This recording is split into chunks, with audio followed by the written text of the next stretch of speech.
नहीं है तुम में। इसका आभास है मुझे असुरराज, पर मैं आपकी अधीनता स्वीकार करूं इससे पहले आपको स्वामी धर्म का पालन करना होगा। मेरे पुराने स्वामी के क्रोध से मेरी रक्षा करनी होगी आपको। कौन है तुम्हारा पुराना स्वामी? भगवान श्री नारायण। और छोटी माँ मूरासुर को तो श्री नारायण से भी रक्षा का वरदान प्राप्त था ना? यही तो श्री नारायण की लीला थी बलराम। पर वो राक्षस अपने दम में जे समझ ही ना पाओ कि वो क्या भूल करने जा रहा है, और पहुंच गो भगवान श्री नारायण को चुनौती देने के लिए।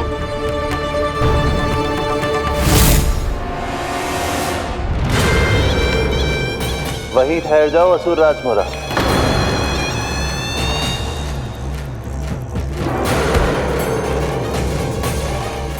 यहाँ क्यों आए?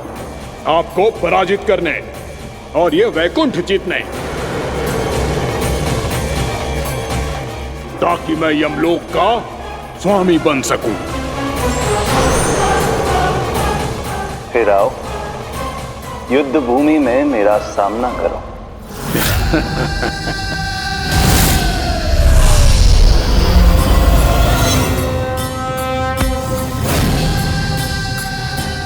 ये नहीं जानते कि इनसे ना हारने का वरदान तो मैं पहले ही प्राप्त कर चुका हूं, इसलिए युद्ध ठीक से आरंभ हो पाए उससे पहले ही इन्हें जीत लूंगा मैं।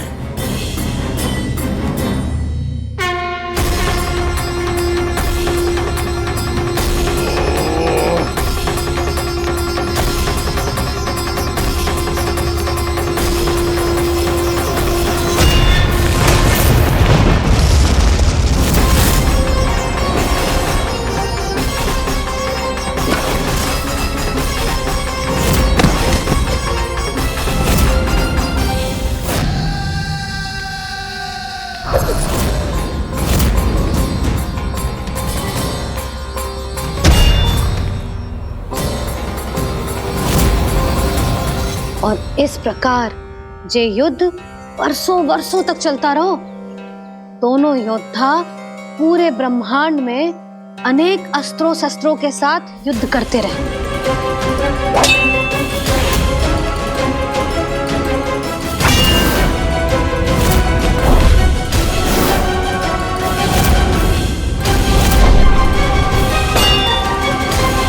फिर क्या हुआ मैया?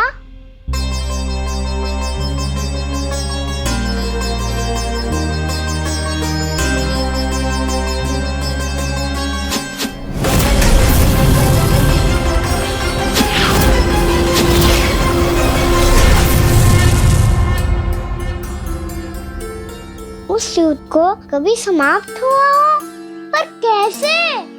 शीघ्र ही वो राक्षस थक गौ लल्ला।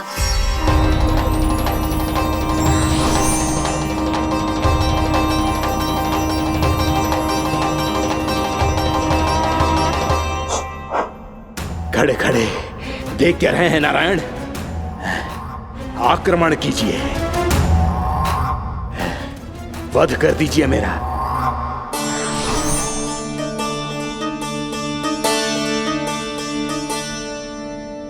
मैं तुम्हारी वीरता से प्रभावित हूं, इसीलिए इतनी थकान की स्थिति में मैं तुम जैसे वीर पर आक्रमण नहीं करूंगा। जाओ विश्राम करो। यदि फिर से युद्ध करने की इच्छा हो तो तुम्हारा स्वागत होगा।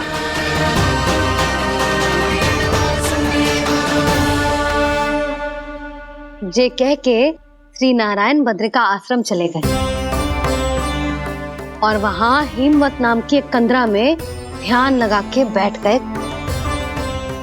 उधर वो राक्षस विश्राम करने लगो। अनेकों दिन बीत गए और अब वो राक्षस मूरा फिर से स्वस्थ होके बलवान हो गया था। उसने अपनी सारी शक्ति फिर से प्राप्त कर ली थी। श्री नारायण ने उस पर दया करी थी, पर वो फिर से श्री नारायण को छलने को तैयार होगा।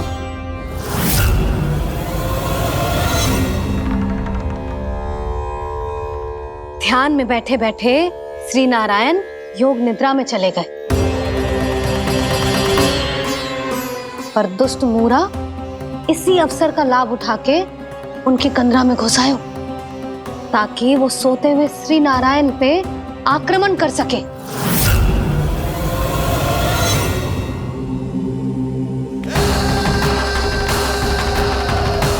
आज इस लंबे युद्ध को जीतकर अपने इस अंतिम शत्रु का भी अंत कर दूंगा मैं।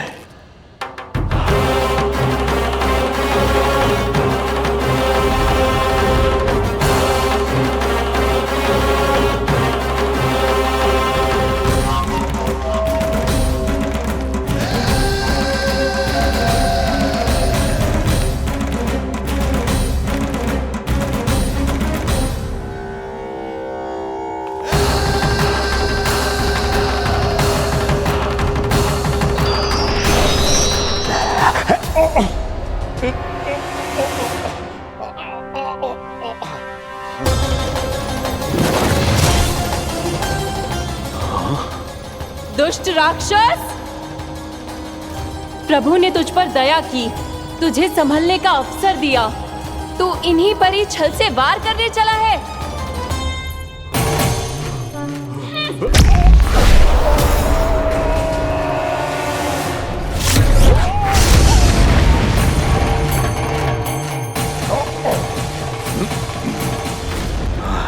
मैं अजय हूँ, मुझे कोई पराजित नहीं कर सकता। ब्रह्मा का वरदान है मुझे।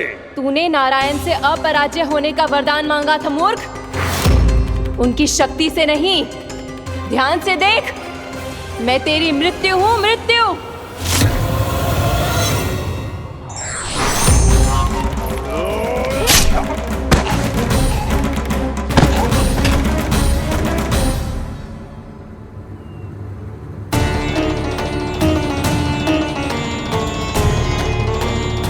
वो देवी कौन थी छोटी माँ?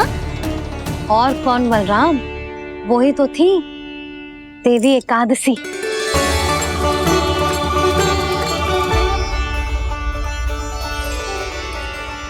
मुझे क्षमा कीजिए प्रभु, आपकी आज्ञा के बिना ही युद्ध करके आपके शत्रु को मृत्यु के घाट उतार दिया।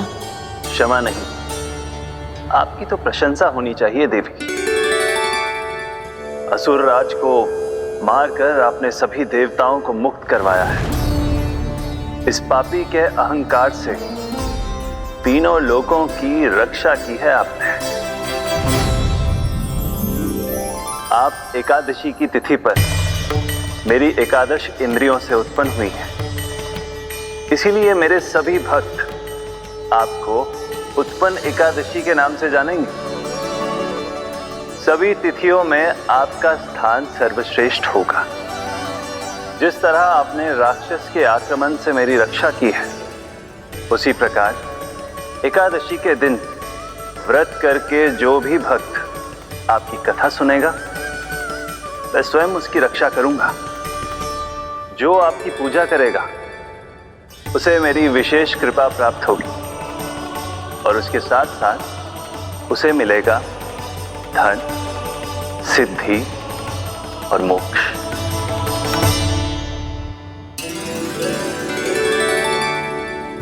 इसीलिए आज के दिन व्रत रखने का बहुत अधिक महत्व होता है।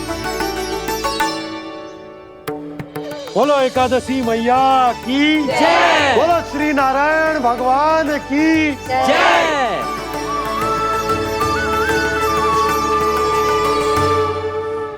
प्रभु की कृपा से एकादशी का महत्व भी पता चल गो और मेरा व्रत भी सफल होगा। अभी नहीं भूला रहा, एकादशी का व्रत पूरी तरह तभी सफल होता है जब द्वादशी के दिन उसे पूरा किया जाता है।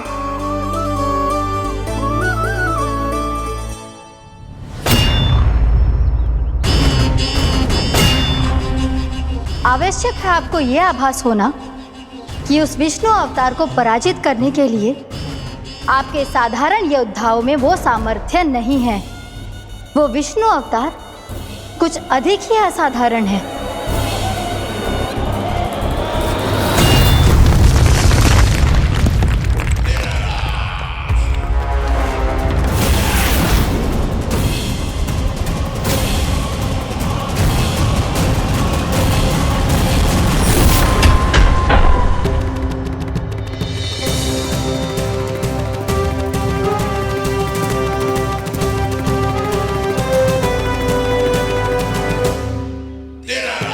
अब मैं दिखाऊंगा उस विष्णु अवतार को असाधारण शत्रु क्या होता है।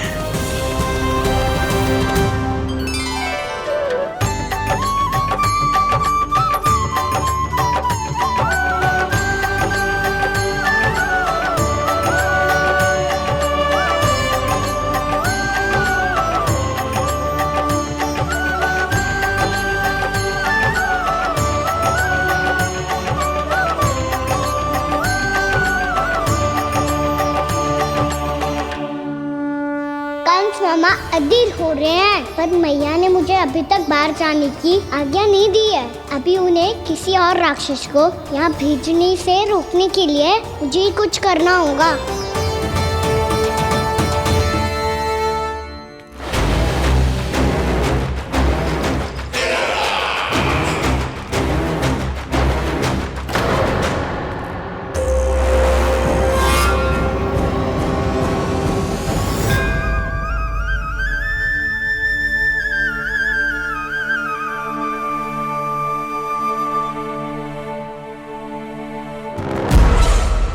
कौन हो तुम? बचपन से ही मुझे मारने का सपना देख रहे हैं, फिर मुझे ही नहीं पहचानते।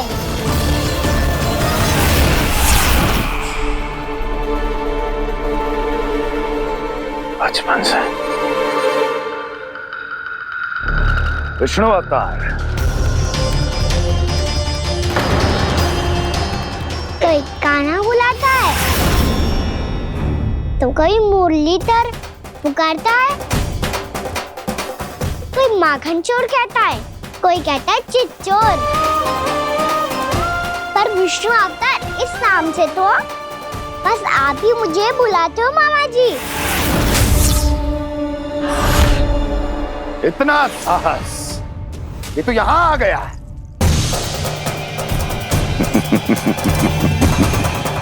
यहाँ आ तो गया तू विष्णु अवतार, किंतु यहाँ से जीवित नहीं जाएगा। तेरे इस शीश को तेरे धड़ से अलग कर दूंगा मैं।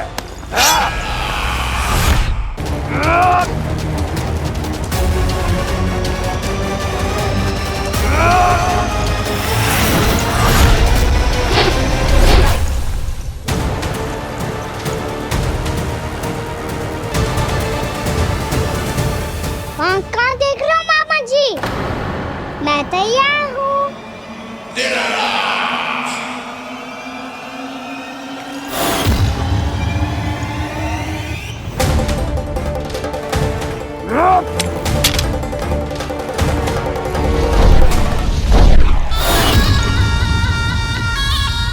मामा जी, आप सदैव इसी तरह क्रोध में रहते हो क्या?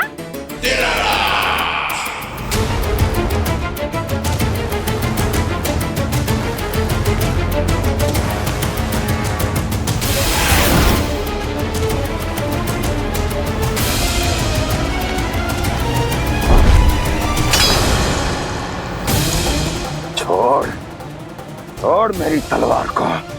छोड़ो तो तब जब पकड़ा हूँ।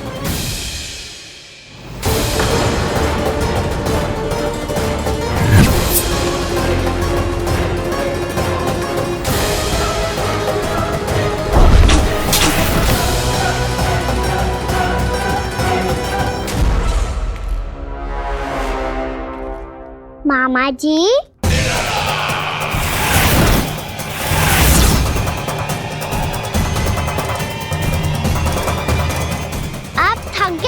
थोड़ा विश्राम कर लो।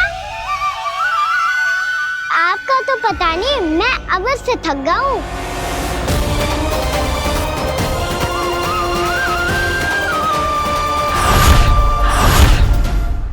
मेरे सिंहासन पर बैठने का तू साहस? अभी तो बस अभ्यास कर रहा था मामा जी। भविष्य में मुझे तो बैठना है यहाँ। आपने बल प्रयोग करके से अपने पिताजी से छीना था, मैं आपसे छीन लूंगा।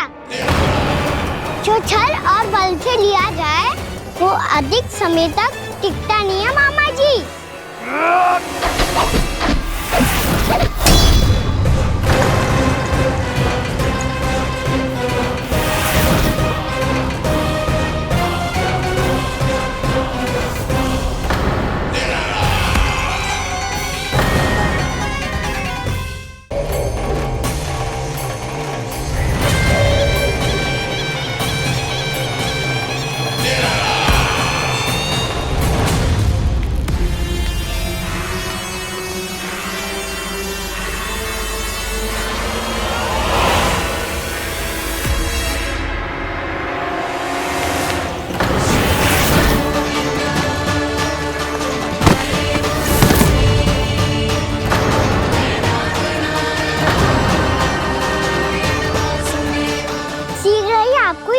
सिंहासन छोड़ना होगा।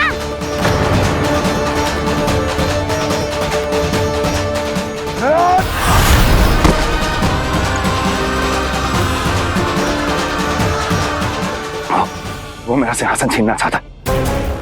वो आ रहा है, वो आ रहा है। सैनिकों!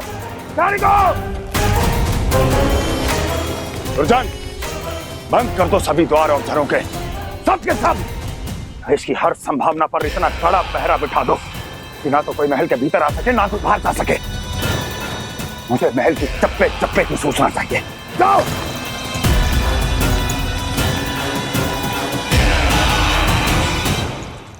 सिंहासन।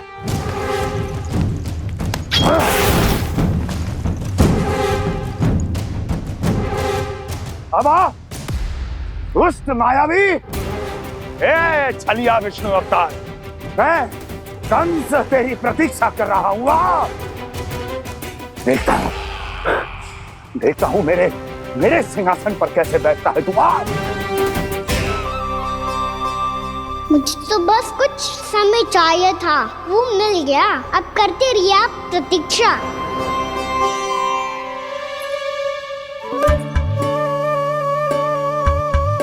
जी अपने आप से बातें क्यों कर रहे हैं जी?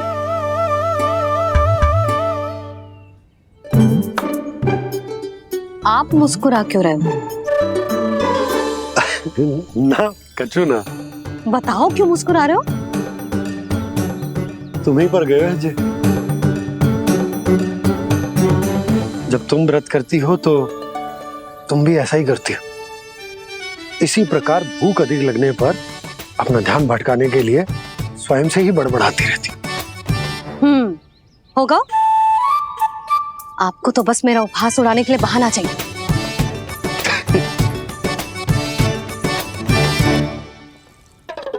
नन्ना, भूख लगी है? ना मैया, व्रत करे तो भूख कैसे लगेगी?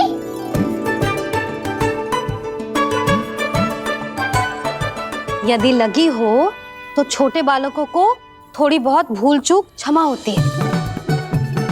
कछु ना तो फल तो तू खा ही सकते है। अब तो पूरे नियम और विधि विधान से व्रत तोड़ूंगा। कल द्वादशी के सुबह मुहूर्त के अनुसार। ठीक।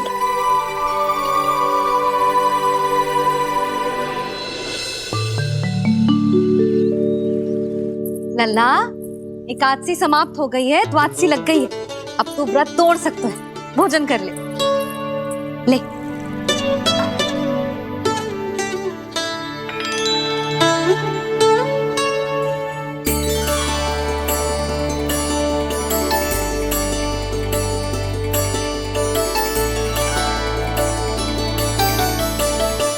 आज तो कार्य कर लीजिएगा। मैं ना चाहती कि सब गांव वाले फिर से आपका उपहास उड़ाएं। अरे, इसी क्षण कार्य आरंभ करना आवश्यक ना है। कुछ खा तो लो। कल भी पूरे दिन व्रत में रहे, अब तो कुछ खा लो। ना, अभी बिल्कुल भूख ना है। और हाँ भगवान, तुम्हें चिंता करने की आवश्यकता नहीं है। आज मैं किसी को भी 2 शब्द कहने का अवसर नहीं दूंगा। अरे, कुछ खाओगे पियोगे नहीं तो कैसे रहोगे?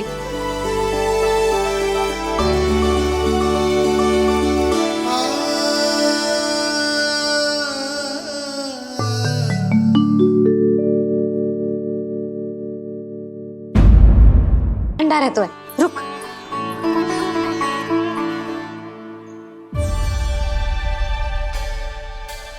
भक्तों ने अभी तक व्रत नहीं तोड़ा है, मैं कैसे तोड़ लूं?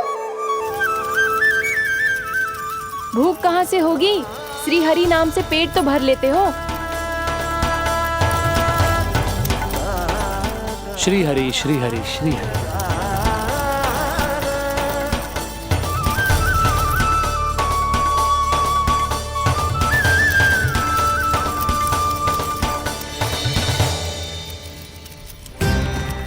हरि हरि प्रभु हरि, हरि हरि प्रभु हरि, हरि हरि प्रभु हरि, हरि हरि प्रभु हरि। कल से अन्न का एक दाना ना गो है पेट में। अब क्या व्रत तुड़वाने भी आपके प्रभु ही आएंगे? अब क्या व्रत तुड़वाने भी आपके प्रभु ही आएंगे? मैया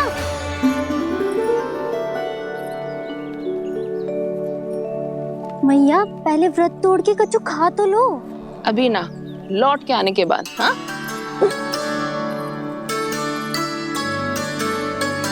बलराम, ठहरो पुत्र, पहले कुछ खा लो।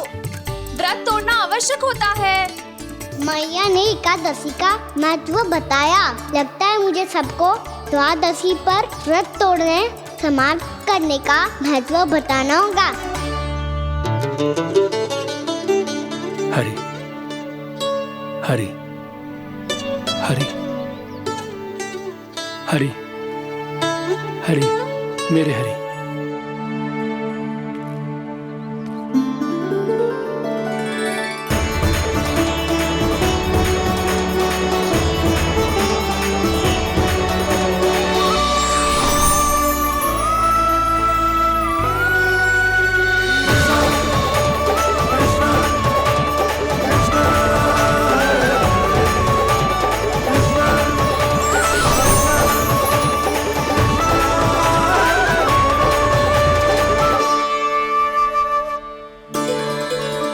अभी अभी तो मैंने बच्चों की मां को वचन दिया था कि आज किसी को शिकायत करने का अवसर ना दूंगा, और अब मैं प्रभु श्री हरि की कल्पना जसोमती रानी के लल्ला में ही करने लगा।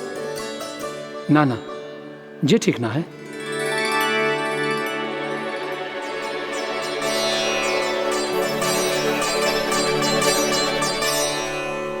ठीक ही तो है, बिल्कुल सही पहचाना है आपने।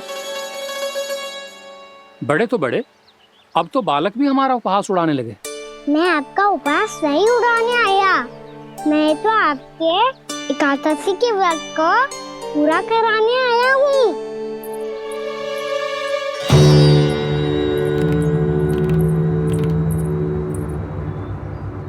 कान्हा,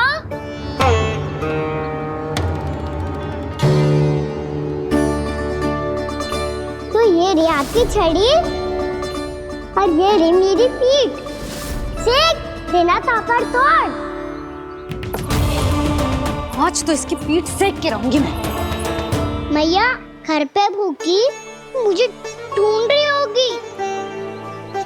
लो, आज द्वादशी के दिन पहले प्रहर में भोजन करके अपना एकादशी का व्रत पूरा करो आप। धन्यवाद राजकुमार, पर अभी हमें भूख नहीं है। बहुत सारा काम पड़ा है, और अभी थोड़ी ही देर में शंकरी बहन भी अपनी मटकी लेने आती होंगी।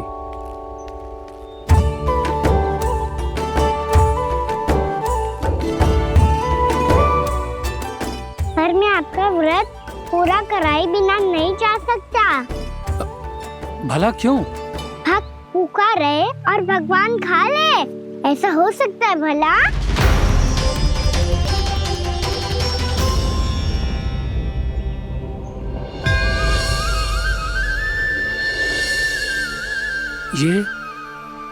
ये कैसा भ्रम हो रहा है मुझे? मुझे लगता है अपना काम करना चाहिए। द्वादशी के पहले प्रहर में व्रत पूरा करना बहुत आवश्यक होता है, ना तो एकादशी का व्रत भी पूरा ना मानो जाता। इतनी सारी ज्ञान की बातें तुम्हें कैसे पता है लल्ला?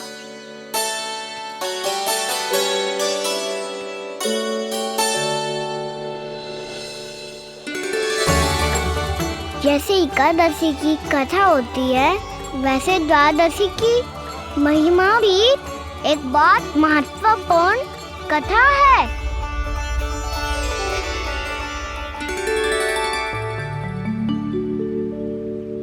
कैसी कथा?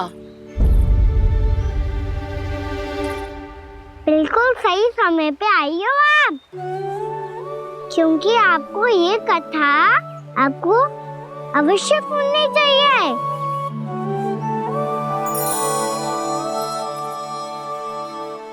मुझे क्यों?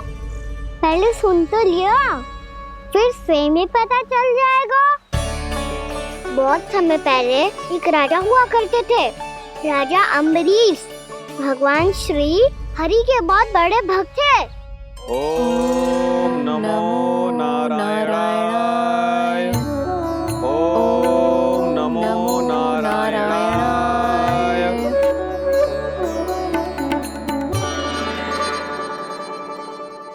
अनेक पुण्य के काम करते थे वो। अपनी पत्नी के साथ हरि का नाम जपते रहते थे। उन्होंने 12 माह एकादशी का व्रत करो, निर्जल पास किया, और जब उनकी 12वीं एकादशी का व्रत द्वादशी के दिन तोड़ने का समय हुआ, तभी महर्षि दुर्वासा अपनी 100 शिष्यों के साथ उनके महल में पधारे।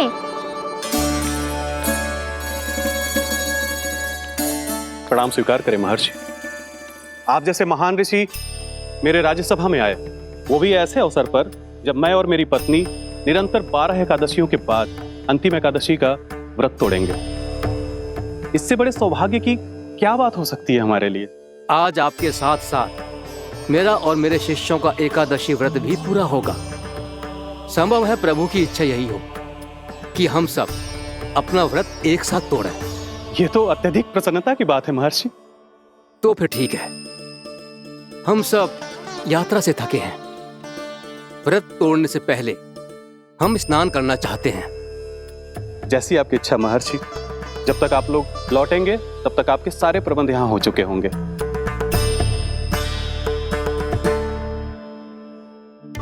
महर्षि दुर्वासा स्नान करने गए थे, पर उन्हें लौटने में विलंब हो रहा था, और इधर द्वादशी पर व्रत पूरा करने का मुहूर्त बीता जा रहा था। महाराज अमरेश बड़ी विरगता के साथ महर्षि दुर्वासा के लौटने की प्रतीक्षा कर रहे थे। महाराज, व्रत तोड़ने का मुहूर्त बीता जा रहा है, बस कुछ ही समय बचा है। महर्षि और उनके शिष्यों को लौटने में न जाने कितना समय लग जाएगा। मेरा सुझाव है कि आप मुहूर्त समाप्त होने से पहले व्रत अवश्य तोड़ लें। गुरुदेव, हमने महर्षि दुर्वासा को वचन दिया है कि जब तक वो लौटेंगे नहीं तब तक हम व्रत नहीं तोड़ेंगे। इसीलिए मैं उनके लौटने के बाद ही भोजन ग्रहण करूंगा। पर महाराज, मुहूर्त यदि बीत गया और समय रहते हुए नहीं आए तो महाराज आपका व्रत पूरा नहीं होगा। महाराज, आपको उसका फल नहीं मिलेगा। महाराज, 12 एकादशियों का व्रत व्यर्थ चला जाएगा। किंतु गुरुदेव, यदि मैंने भोजन कर लिया तो ये तो अतिथियों का अपमान होगा। आप उचित कह रहे हैं महाराज। भोजन के लिए उनकी प्रतीक्षा अवश्य कीजिए महाराज, पर मुहूर्त रहते हुए एक तुलसी का पत्ता और जल ग्रहण कर लीजिए। इससे आपका व्रत भी पूरा हो जाएगा और अतिथि का मान भी रह जाएगा। आपका सुझाव अच्छा है गुरुदेव।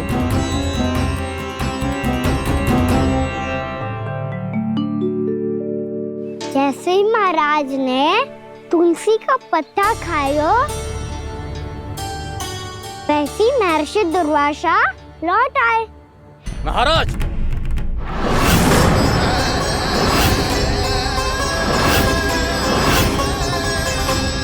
महाराज को उपास तोड़ते देखते बहुत क्रोधित हो गए।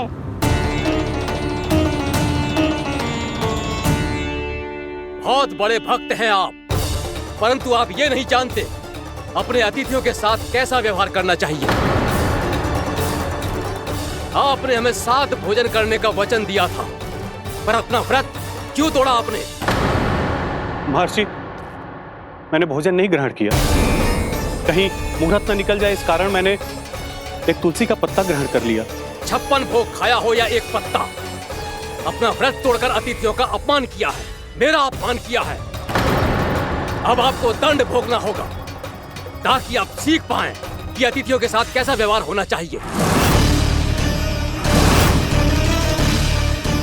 महर्षि, आप जो भी दंड मुझे देंगे मुझे स्वीकार है, किंतु आप क्रोधित मत होइए। क्रोध का कारण आपने दिया है महाराज। एक महर्षि का अपमान करके राक्षसी प्रवृत्ति का परिचय दिया है आपने, इसीलिए अब एक राक्षसी आपको दंड देगी।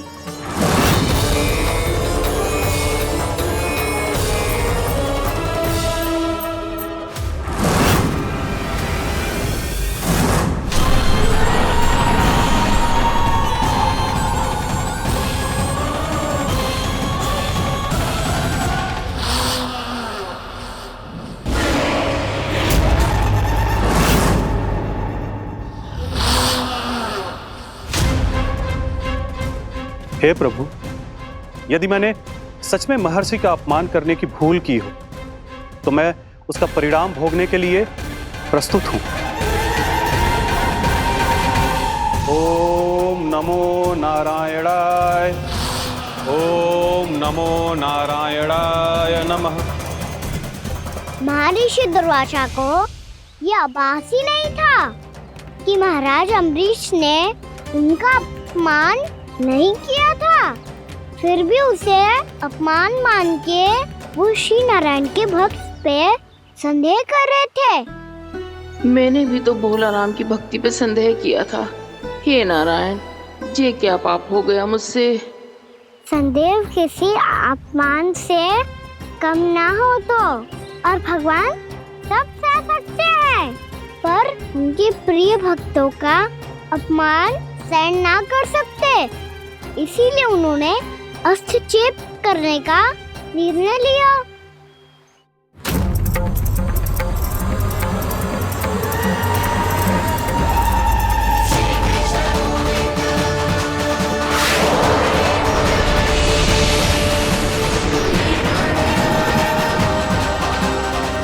ओम नमो नारायणाय।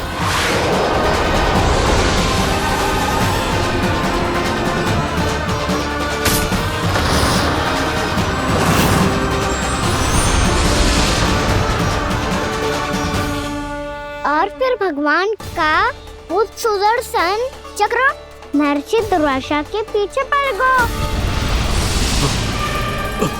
ये चक्र तो मेरी ओर बढ़ रहा है। ओम नमो नारायणाय। ये कैसे संभव हो सकता है? कोई रोको इसे, कोई रोको इसे।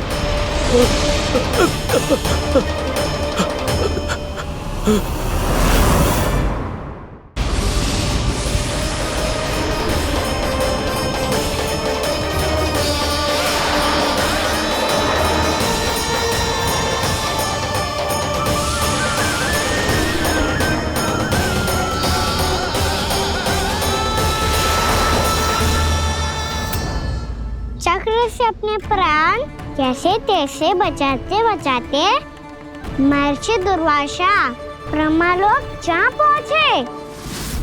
ब्रह्मदेव, रक्षा कीजिए ब्रह्मदेव, सहायता कीजिए, मुझे बचाइए ब्रह्मदेव, रक्षा कीजिए। ये सुदर्शन चक्र मेरे प्राणों के पीछे पड़ गया है, मुझे बचाइए ब्रह्मदेव, मुझे बचाइए। महर्षि, मैं चाहकर भी आपकी सहायता नहीं कर सकता। ऐसी स्थिति में यदि कोई कुछ कर सकते हैं तो वो है सुदर्शन चक्र के स्वामी विष्णु, क्योंकि सृष्टि में केवल वही है जो इसे नियंत्रित कर सकते हैं। वो ही इसे वापस लौटने का आदेश देकर आपके प्राणों पर छाए हुए संकट को दूर कर सकते हैं। किंतु हां, मैं सुदर्शन चक्र से इतना अवश्य कहूंगा कि जब तक आप विष्णु लोक में पहुंच नहीं जाते, वो आपको किसी भी प्रकार की हानि ना पहुंचाए। आपका बहुत बहुत धन्यवाद, आपकी सदा ही जय हो।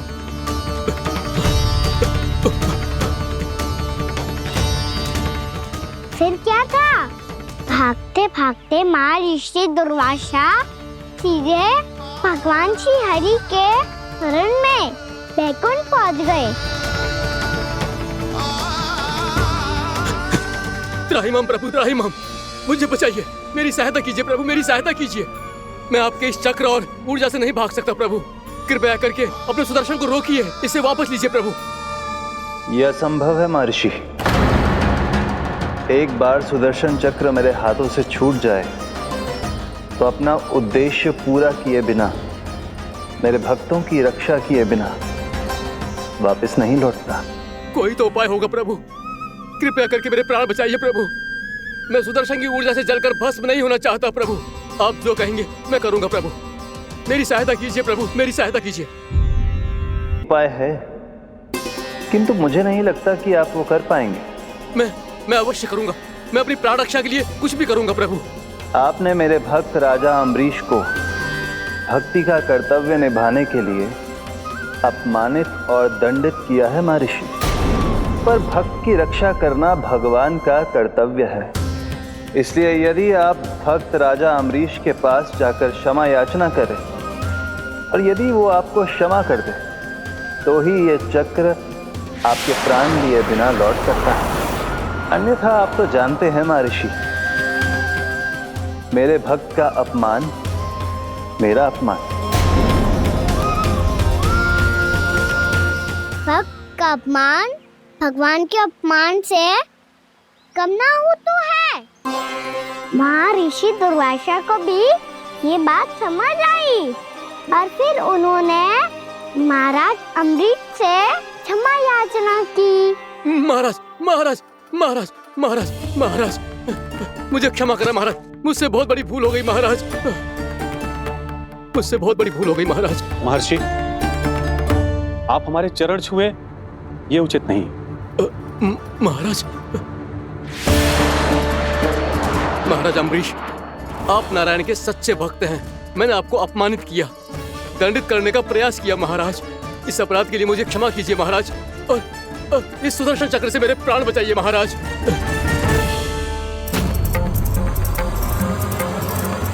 हे महान सुदर्शन, यदि महर्षि के लिए मेरे हृदय में अभी भी वही सम्मान और प्रेम हो जो इनके प्रथम आगमन पे था, तो कृपया आप अपने धाम वापस लौट जाइए।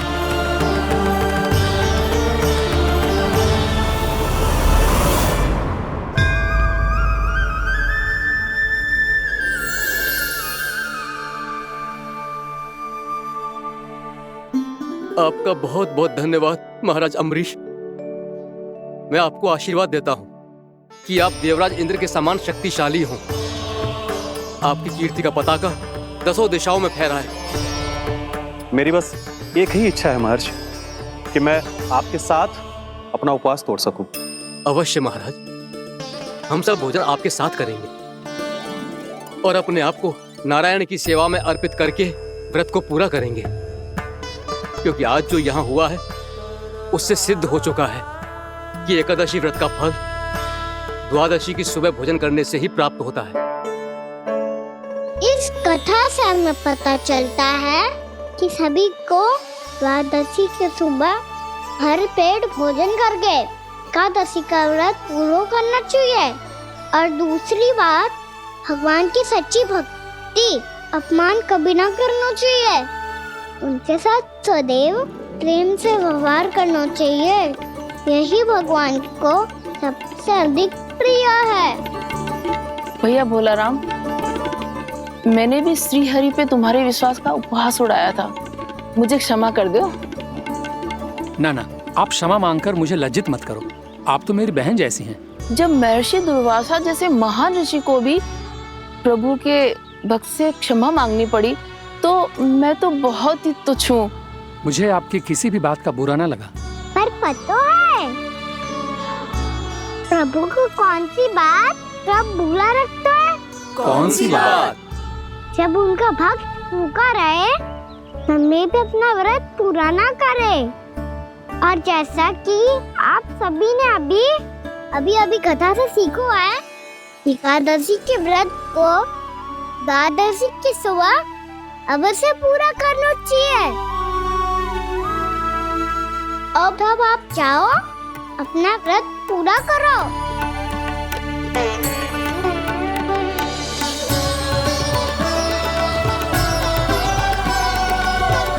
मैं आपके लिए जल लेके आती हूँ।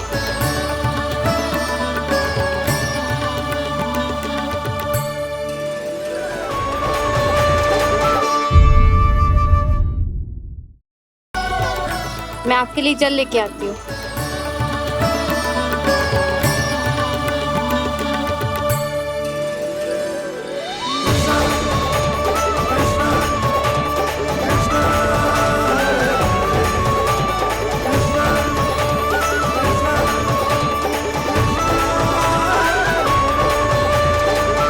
लो खाओ।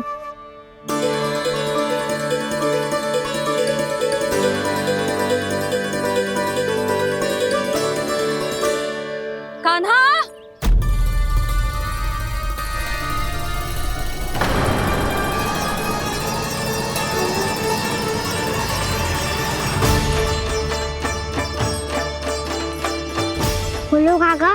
सिगरेट छुपा लो मुझे, मैया आ रही है, बहुत क्रोध में लगती है।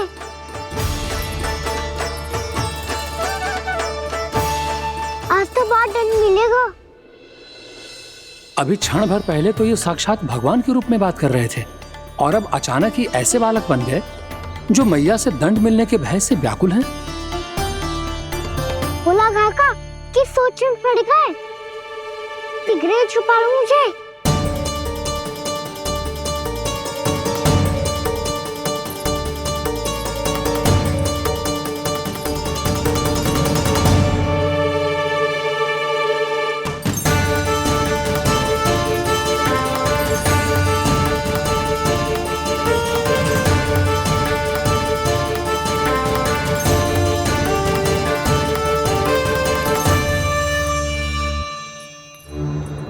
भोलानाथ जी, कान्हा को देखो है क्या?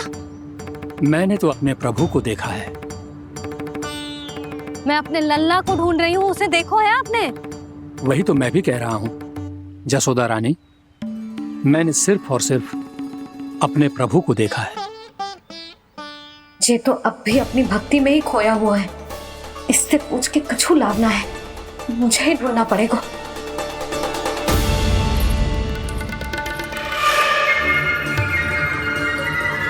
बच गए। शंकरी मौसी, कान्हा को देखो है क्या कहीं?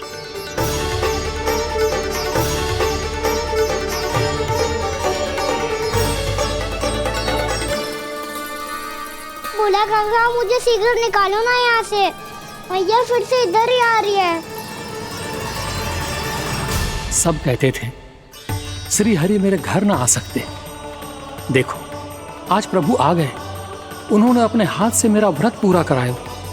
हाँ आते हैं और आगे भी आएंगे हमारे श्री हरि हमसे मिलने और आके मोक्ष देंगे, है ना?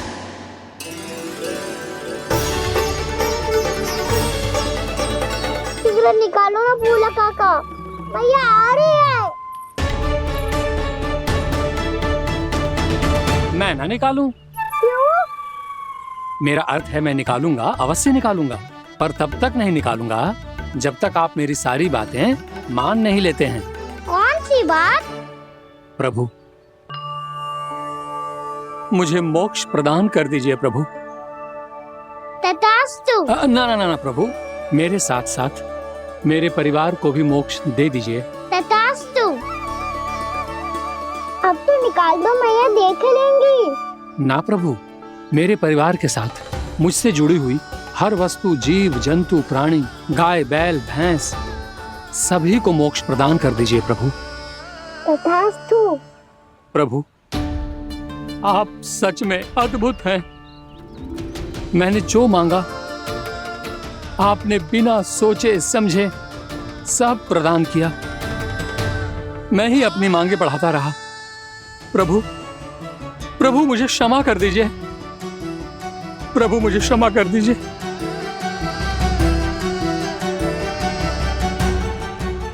आइए प्रभु।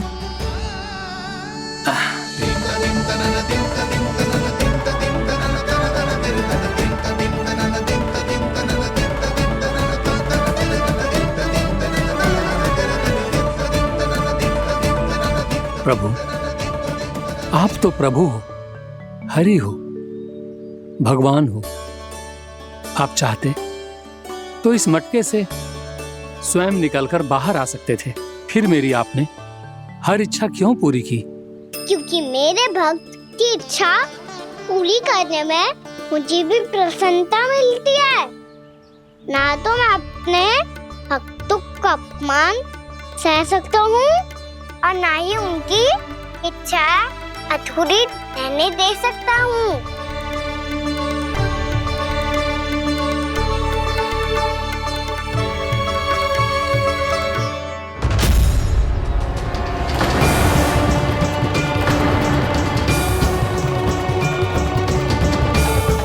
क्या कही थी तूने?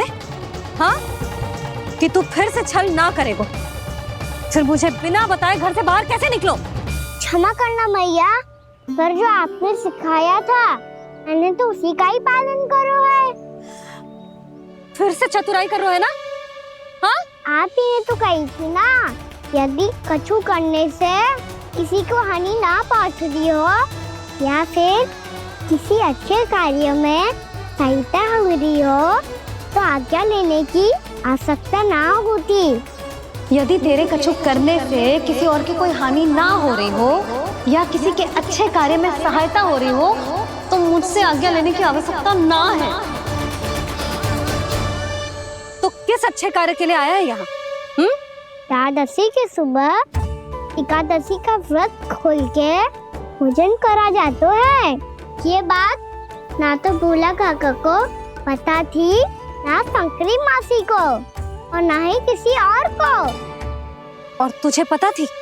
हाँ, मेरी मैया ने बहुत अच्छे से सिखाया है मुझे। जैसे कल तूने एकादशी कथा सुनाई थी ना, आज वैसे ही तेरे लल्ला ने सबको द्वादशी कथा सुनाई है। सच्ची यशोदा रानी जी, इसने तो हमारी आंखें ही खोल दी। और भाभी, सच तो ये है कि मुझे भी ना पता था कि ये इतना बड़ा ज्ञानी है और इतना अधिक समझदार।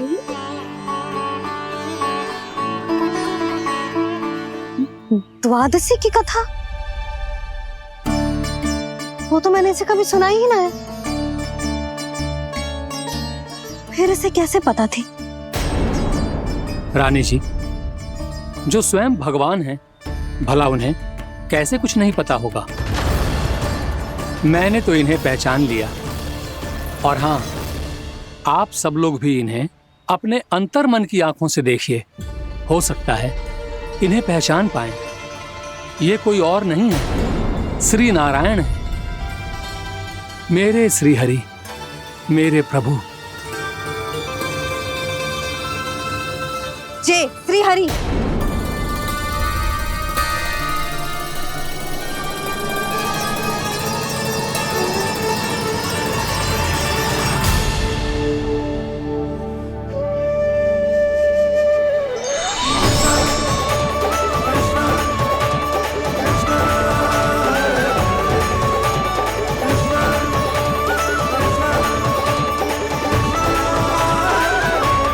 ये क्या कर दिया भोला? जिस रास्ते को मैंने इतनी कठिनाई से बचा के रखा था, सबके सामने उसे उजागर कर दिया तुमने।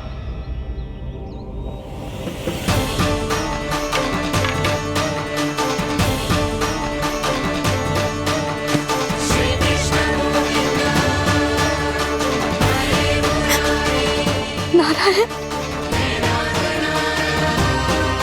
नारायण, श्री नारायण।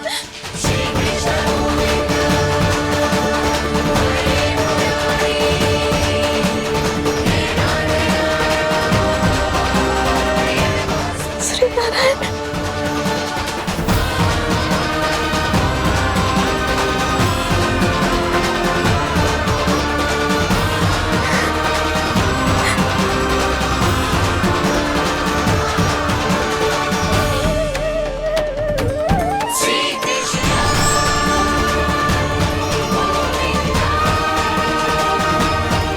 श्री नारायण प्रभु।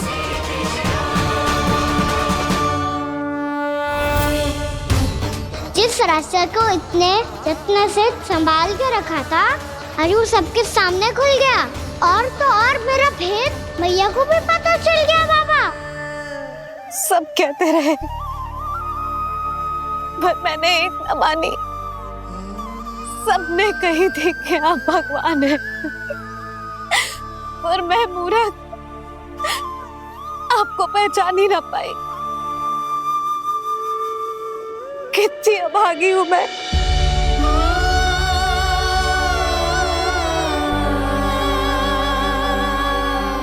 जिस मुंह से मुझे आपकी महिमा गानी चाहिए थी, उसी मुंह से मैंने आपको डांटा है।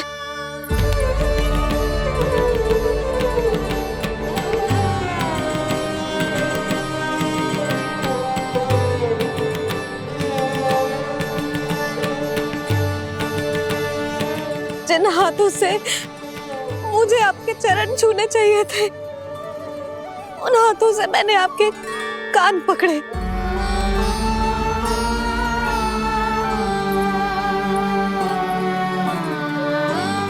मुझे तो आपकी सेवा करनी चाहिए थी प्रभु, और मैंने आपको दंड दियो, आपको घर से बांध दियो।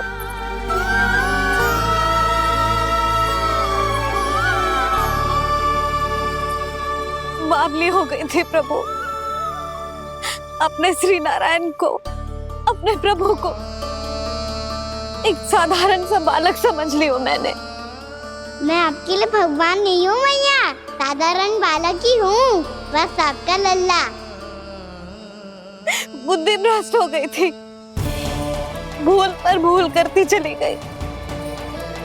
आज भी आपके पीछे पीछे छड़ी लेकर दौड़े चले आए।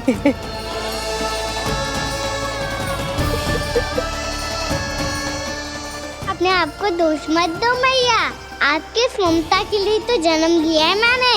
हमारा मन बदलने मत दो, मेरे लिए वही पुरानी भैया बनी रहो आप, और मुझे रहने दो आपका वही नटखट लल्ला।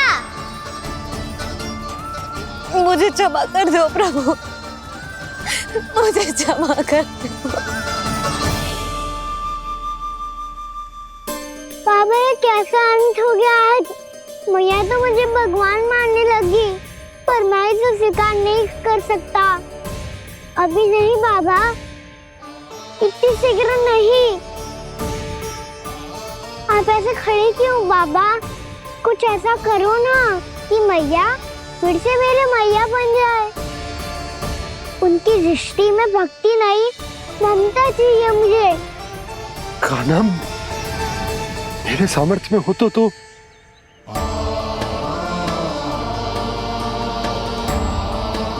दाऊ, आप तो बड़े भाई हो, अपने छोटे भाई की सहायता करो ना, जिससे मैया सब कुछ भूल जाए। मैं क्या कर सकता हूँ कान्हा? कोई तो सहायता करो मेरी।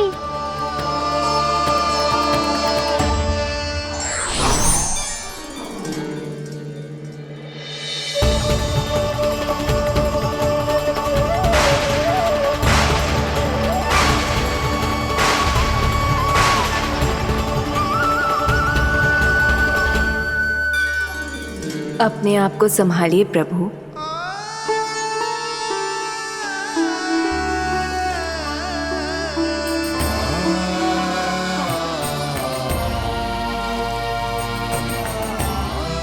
देखो ये क्या हो गया, भैया को सब पता चल गया। अभी तो मुझे मैया की ममता का शौक पूरी तरह मिला ही नहीं था। योग माया,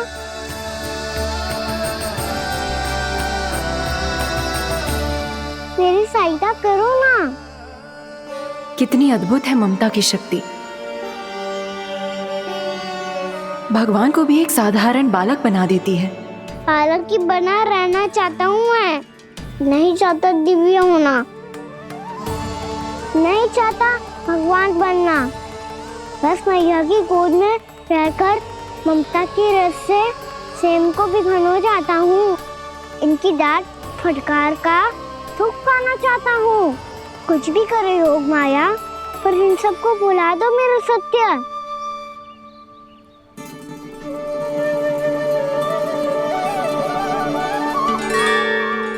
पर इन्हें तो मोक्ष का वरदान मिल गया है प्रभु, इसलिए इनके लिए समय की गति को लौटा पाना संभव नहीं होगा। प्रभु, अब मुझे ये सब भूलने की कोई आवश्यकता नहीं है। मुझसे जो त्रुटि हुई है अब वो दोबारा कभी नहीं होगी, और आज के बाद आपका ये सत्य मैं किसी को नहीं बताऊंगा प्रभु, क्योंकि मुझे पता चल गया है कि आपका यशोमती मैया के लल्ला बने रहना कितना आवश्यक है।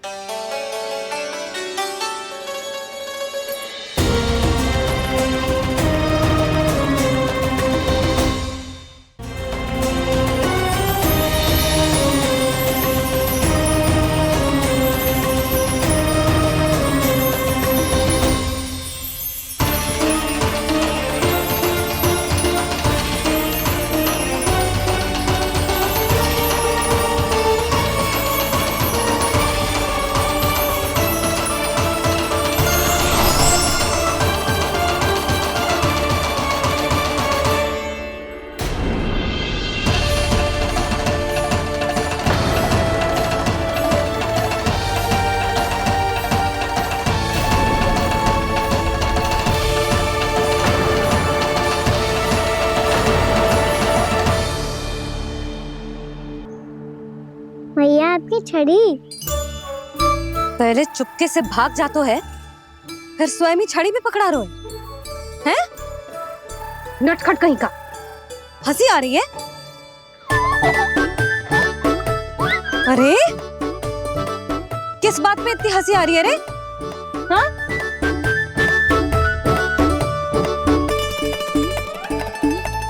आपकी लीला अद्भुत है प्रभु, और अद्भुत है आपका मैया के प्रति प्रेम।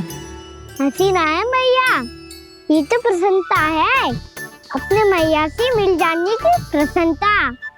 अच्छा, ढूंढ मैं तुझे रही हूँ और तू कह रहे हो कि मैं मिल गई तुझे।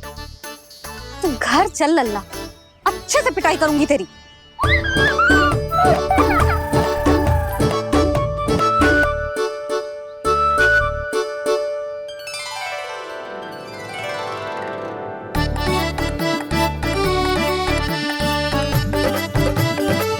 जब पिटाई से गाल लाल होंगे ना तेरे, तब हंसी बंद होगी तेरी। चल।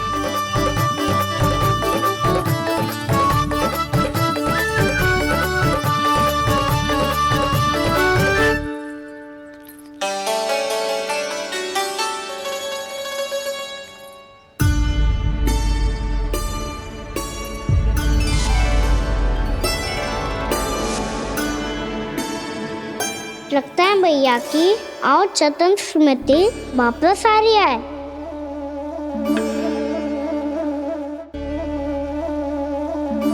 यशोदा, क्या होगो? ना कछु ना। आपको बताऊंगी तो और हंसेंगे मुझ पे। बोल दो, मैं उपास ना उड़ाऊं, सच्ची। देखो देखो इसे कैसे हंस रहा है। मेरे हाथ में छड़ी है, मैया क्रोधित है, पर जे तनिक में भय ना लग रहा है इसे? हाँ, हंसे जा रहा है।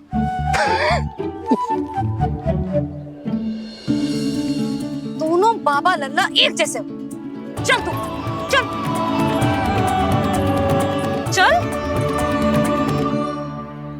दाऊ, आप तो बड़े भाई हो, अपने छोटे भाई की सहायता करो ना, जिससे मैया सब कुछ भूल जाए।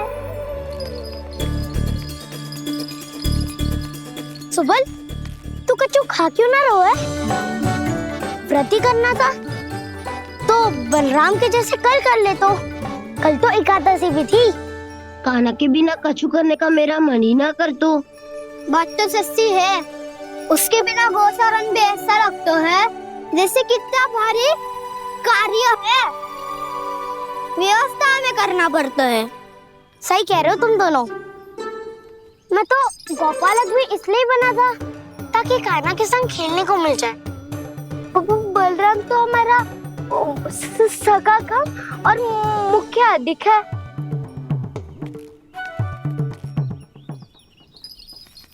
रुक जाओ, तुम सब कुछ देर विश्राम कर सकते हो।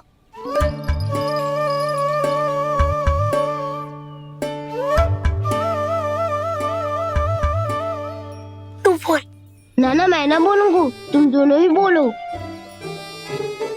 और तुम सबका सखा पहले हूँ और टोली का मुखिया बाद में, इसलिए घबराने की आवश्यकता नहीं है।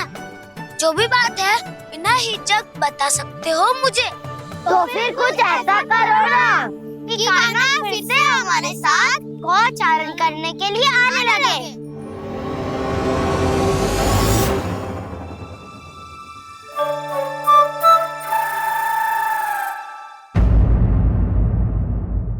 व्रत तोड़वाने जाना आवश्यक था।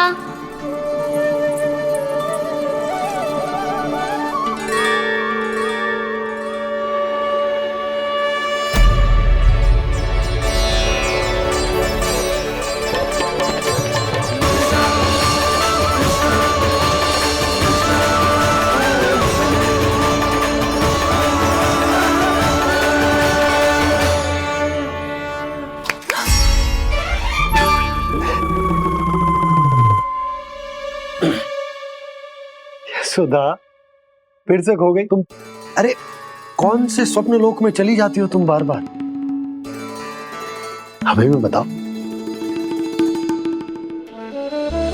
माया का प्रभाव ममता पर अधिक समय तक नहीं रह पाता प्रभु।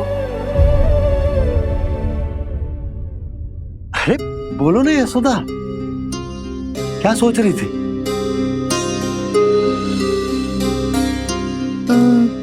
मैंने ना श्री नारायण को देखो है। हाँ तो वो तो मैं भी देख रहा हूँ, यही तो है हमारे सामने। ये वाले ना, तो मैंने साक्षात श्री नारायण को देखो है, वो भी अपने कान्हा के भीतर देखो। कान्हा के भीतर? ना मतलब कान्हा और ये दोनों आमने सामने थे। मैं कुछ समझो ना यशोदा। नारायण और कान्हा दोनों आमने सामने थे?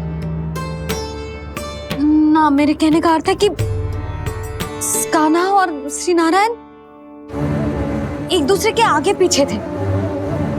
अच्छा, तो मतलब श्री नारायण आगे थे और कान्हा पीछे था। पर अगर कान्हा पीछे था तो तुमने कैसे देखा? ओहो, कान्हा आगे था, श्री नारायण पीछे थे।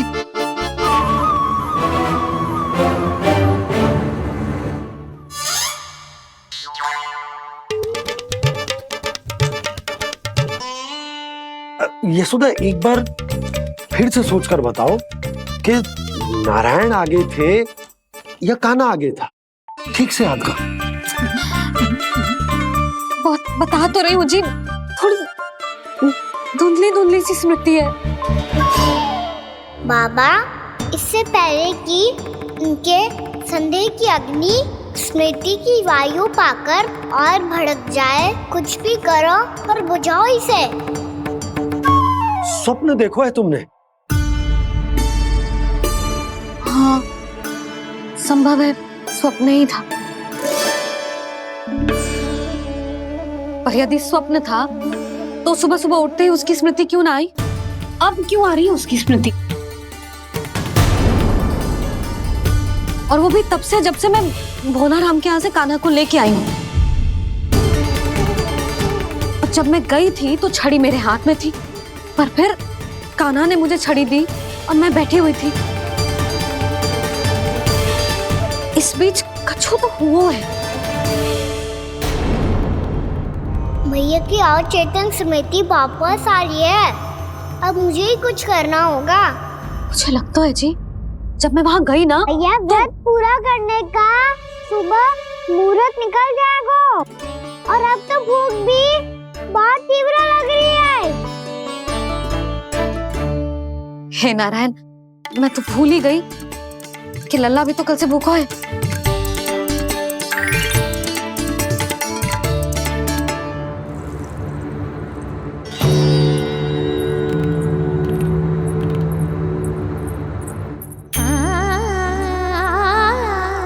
ले, खा।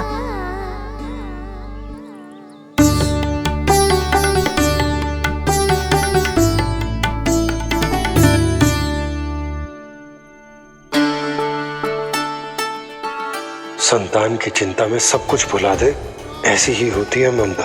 और कान्हा को अच्छे से पता है कि इसको लाभ कैसे उठाना है।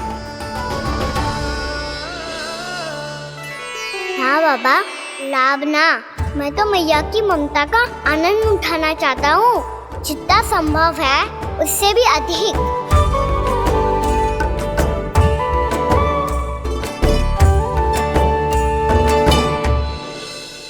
बलराम, कान्हा को फिर से गौचारण आने के लिए केवल तू ही मना सकते है। तुम में ही वो क्षमता है, हमारी टोली के मुख्य गोपालक जो हो तुम। हाँ, और कान्हा के दाव भी तो हो तुम। हाँ, वो तुमको मना ना कर पाएगा। तुझे छोटा होने के नाते तुम्हारे आदेश का पालन तो करना ही चाहिए कान्हा को। चिंता मत करो सखा, मैं कछु कहूँ और कान्हा ना माने ये तो संभव ही ना है।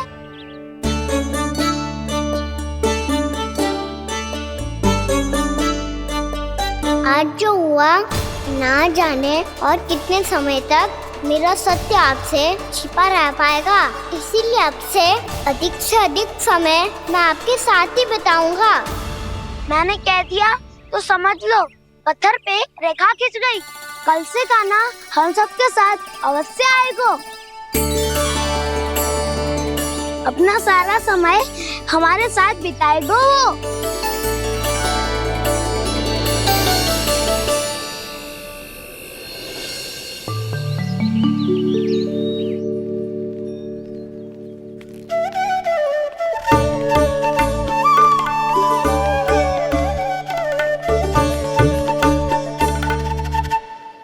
अभी तक तैयार नहीं हुए? तैयार? गौचारण के लिए चलना है ना, तुम्हें लेने आया हूँ। नाना तो मैं ना चल सकता, मुझे आज्ञा ना है। वो तो माखन चोरी के लिए भी नहीं थी। उस दिन जो वक्कासुर के सामने चले गए थे तुम, तभी तो नहीं थी आज्ञा। इसलिए आज्ञा का बहाना मत ही बनाओ ना। बहाना नहीं दाऊ, मैं तो सच्ची कह रहा हूँ। मैया को फिर से दुखी ना कर सकते हो और हम सबको दुखी कर सकते हो तुम। आज मैं तुम्हारी एक ना सुनूंगा कान्हा। घर पे रहते हुए कितने सप्ताह हो गए तुम्हें? तुम गोपालक हो कान्हा, गोपालन करना तुम्हारा दायित्व है। आज तुम्हें हमारे साथ चलना ही पड़ेगा। ना दाऊ, मैं ना चल पाऊंगा। बलराम, तुम तो कह रहे थे कि कान्हा तुम्हारी हर बात मानता है, पर इसने तो बड़े भाई का अनादर कर दिया। रुक जाओ कान्हा, सत्य बताओ, तुम छोटी माँ के कारण वन नहीं चल रहे हो या अब तुम्हें हमारे साथ रहना ही अच्छा नहीं लगता? कहीं ऐसा तो नहीं गौचारण में तुम्हारी रुचि समाप्त हो गई हो? ना दाऊ, ऐसा कछु ना है। मुझे गौचारण की बात प्रिय है और आप सबका साथ भी। तो फिर वन चलने में क्या समस्या है तुम्हें? अपने दाऊ की बात मान लो और चलो चुपचाप। मैंने सबको वचन दिया है कि तुम हम सबके साथ चलोगे। पर दाऊ, मैंने भैया को भी वचन दिया है कि मैं नहीं जाऊंगा। इसका अर्थ है कि मेरे वचन का कोई मूल नहीं है। मैं तुमसे बड़ा हूँ कान्हा, तुम्हें मेरी आज्ञा माननी चाहिए। मुझे भी तो वचन दिया था तुमने। दाऊ, आप समझ क्यों ना रहे? मैंने कहा ना मैं नहीं जा सकता। रुक जाओ कान्हा।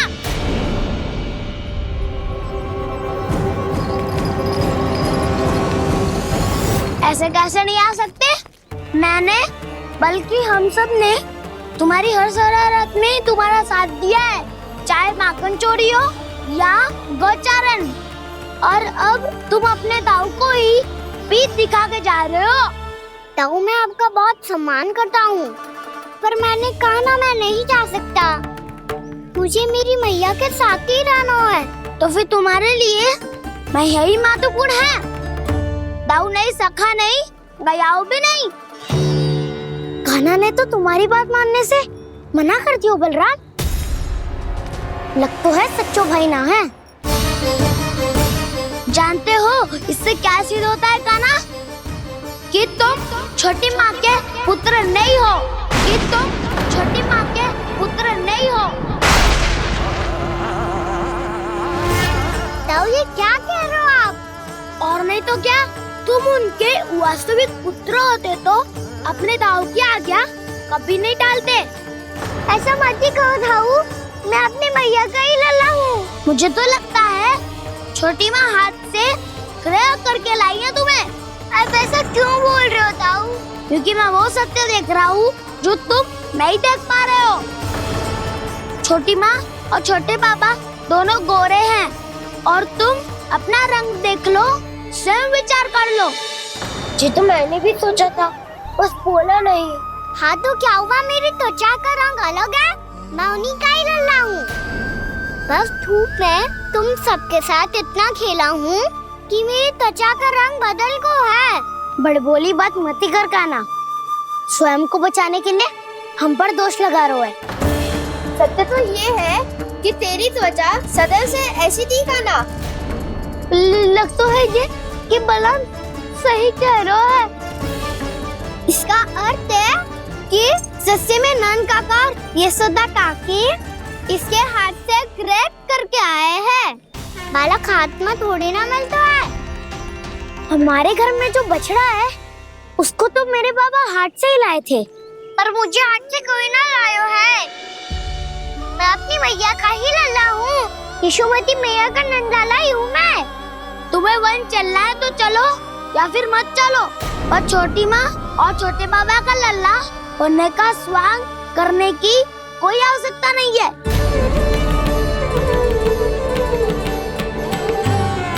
तुम भी अति करते हो क्या ना? कब एक बालक की तरह व्यवहार करते हो और कब भगवान की तरह, कुछ समझ में नहीं आता। भगवान की तरह? मैंने भगवान क्या किया? हाँ हाँ कह दिया तो कह दिया।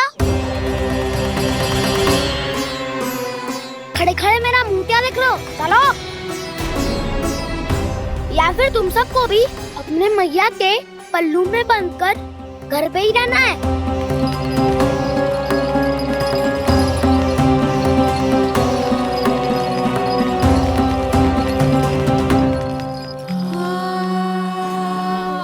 जानते हो इससे क्या सिद्ध होता है काना?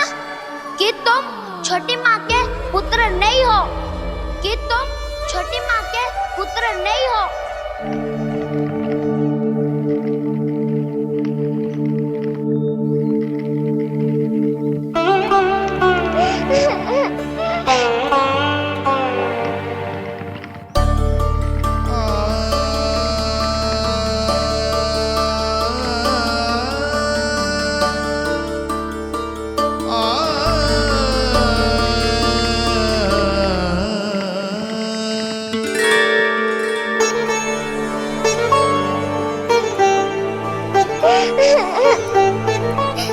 क्या हो गो लल्ला, रो क्यों रहा?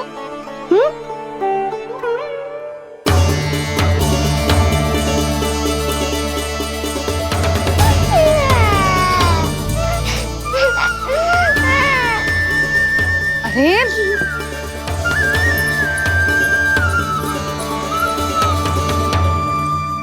मैया को ना बताए को लल्ला, क्या हुआ? हाँ लल्ला, क्यों रो रहे हो लल्ला? बता, किसी ने कछु कही है क्या? क्या होगा लल्ला? मैं आपका लल्ला ना हूँ।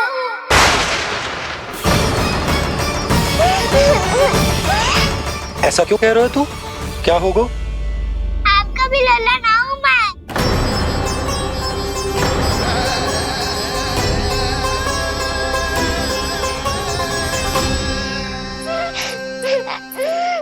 लल्ला, कान्हा, जे क्यों कह रहे हो लल्ला? मुझे पता चल गया है, मैं आप दोनों का लल्ला ना हूँ।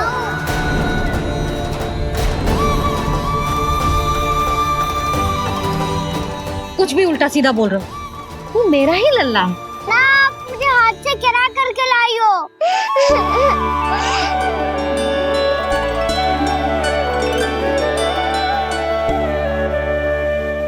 लल्ला, तुझे किसने कही कि हाट में बालक मिलते हैं?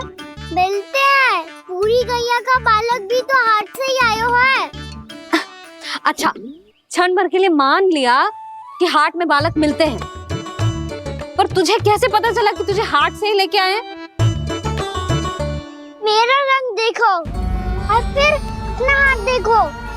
मैं रात के अंधेरा जैसा हूँ और आप दिल की उजाली जैसी। पापा का रंग भी आप जैसा ही है, बस मैं ही बावला हूँ।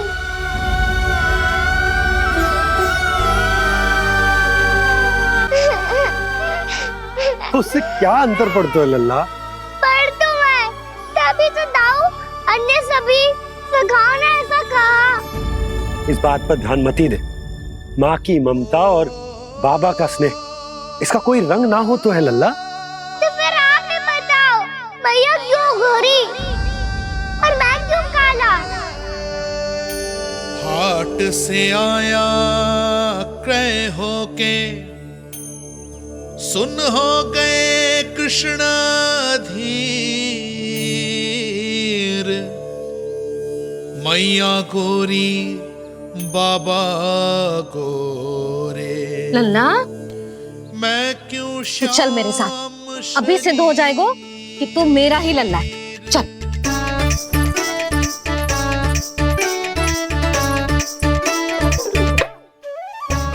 ये दोनों लल्ला और मैया का मन कछु समझ ही ना आता, कछु ना कछु उटपटांग करते ही रहते हैं दोनों।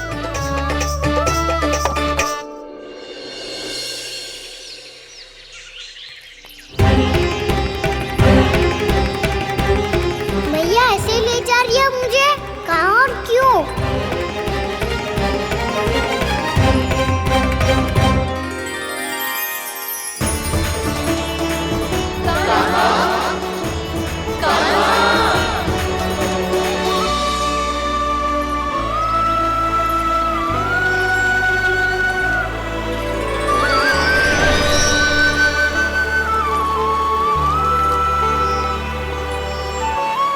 खाना आए हैं, कितने दिनों के बाद खाना आए हैं।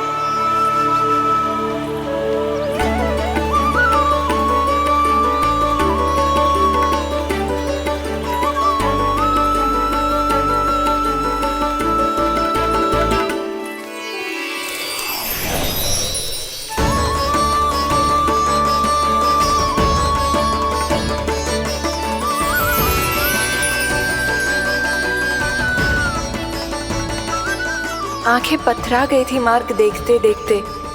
आज बहुत दिनों के बाद आपके दर्शन करके मेरे वन का और मेरे मन का कोना कोना जैसे खिल उठा हो। तुम्हारी योजना का भी कोई लाभ ना हो। योजना बना के छल में फंसाना मुझे नहीं आता। इस सब में तो केवल कान्हा ही प्रवीण है। कल उसने यशोदा काकी से हम सबकी शिकायत कर दी तो लग तो है कर रही थी, वो देखो। आजा।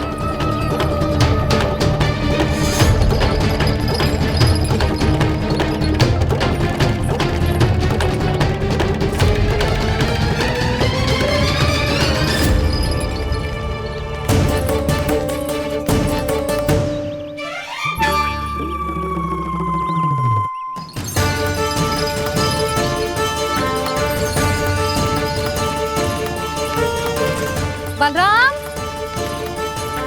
बलराम,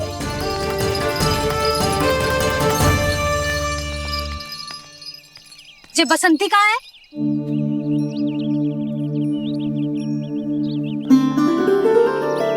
जे देख बसंती, हाँ, और उसका लल्ला वो गोपी। उन दोनों की त्वचा का रंग एक सा है?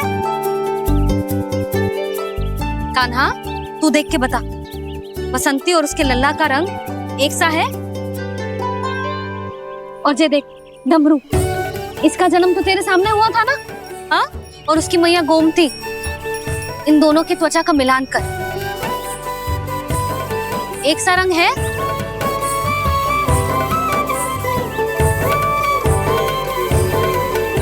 सब के सब गोपालक सामने आओ।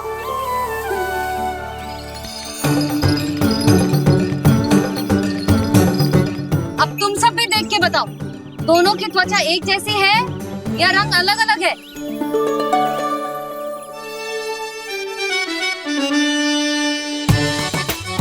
अलग अलग है। श्रीदामा, तेरी गैया, जे देख सुबह, उन दोनों का रंग एक सा है कि अलग अलग? तो जब सुबह और श्यामू का रंग अलग हो सकता है, डमरू और गोमती का रंग अलग अलग हो सकता है, और जे गोपी और बसंती का रंग अलग अलग हो सकता है, तो भी जे सब मैया और लल्ला ही है ना?